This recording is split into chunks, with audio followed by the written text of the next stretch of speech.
Canada. Ontario. Bill 89. Another attack on the family by the province of Ontario. Premier Kathleen Wynne of Ontario mounted her high horse again to further impose her ideological views on innocent children by way of recently introduced Bill 89, Supporting Children, Youth and Families Act, 2016. Bill 89 affirms Ms. Wynne's belief that children belong to the state, not to their parents. During her term of office, she has done everything in her power to separate the children from their natural family. Premier Wynne previously forced children to submit to her personal sexual values by forcing a shocking sex education curriculum on all the children in this province. She is now extending her reach by taking control of the unfortunate children brought under the supervision of Children's Aid Societies, CA. In doing so, she is targeting the traditional family and its values. Bill 89 was introduced in the Ontario legislature just before Christmas break.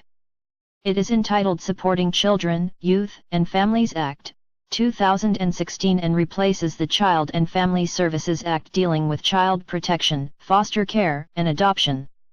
There are deep concerns about this bill. It appears to effectively give wide jurisdiction to the state to control the lives of children in the CA, and in doing so, interfere with the parent-child relationship.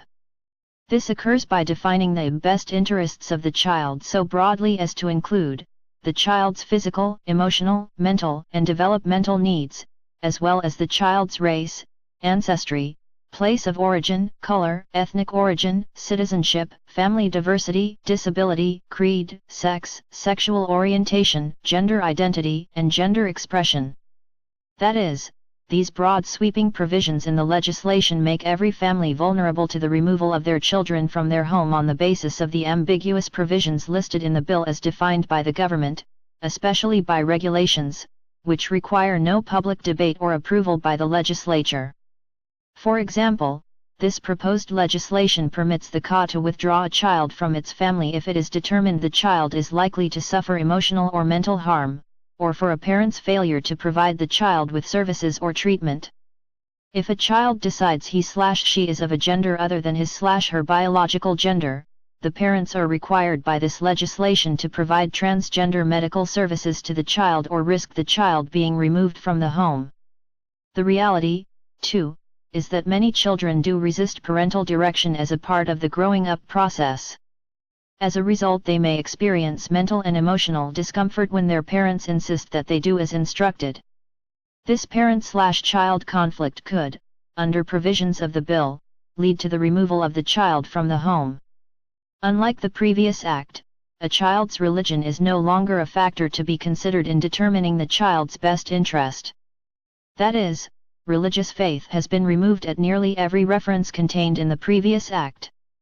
No longer can parents direct their child's religion, but rather it is the child's creed that is to be taken into consideration when determining the needs of a child.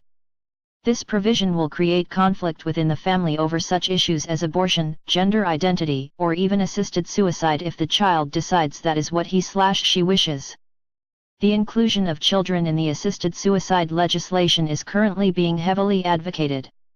This proposed legislation is a nightmare waiting to happen. Further, under this proposed legislation, CA is required to consult with the child in accordance to his/her age and maturity. The legislation lists in detail, in Part 2 of the bill, S.3 to S.14, the rights of the child, but provides no balancing provisions outlining the rights of a parent. Although the proposed legislation does state S.2.1 and S.5 that the legislation is intended to build on the strength of the family, and S.13 provides that the child or young person and their parents have an opportunity to be heard and represented when decisions about the child are made by the CA, this is scarcely an adequate substitute for the common law rights of a parent in regards to a child. Children, of course, need to be protected from genuine abuse, but this proposed legislation is an open door for the state, rather than the parents, to control the child's destiny, and to mold the child in accordance with the state's ideology.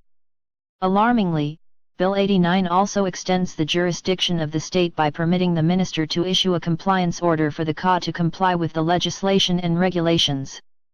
Should a society fail to comply with the compliance order of the minister, the latter may appoint or replace the members of the board of directors of the CA and also replace the society's chair, and appoint a supervisor to operate the society. In other words, the state insists that its views will be implemented without the consent or approval of the elected directors of the CA.